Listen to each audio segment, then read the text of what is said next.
بسم الله الرحمن الرحيم. الرحمن علم القرآن، خلق الإنسان علمه البيان. الشمس والقمر بحسبان، والنجم والشجر يسجدان.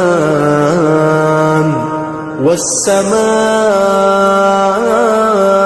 رفعها ووضع الميزان، ألا تطغوا في الميزان. وأقيموا الوزن بالقسط ولا تخسروا الميزان. والأرض وضعها للأنام، فيها فاكهة والنخل ذات الأكمام، والحب ذو العصف والريحان. فبأي آلاء ربكما تكذبان؟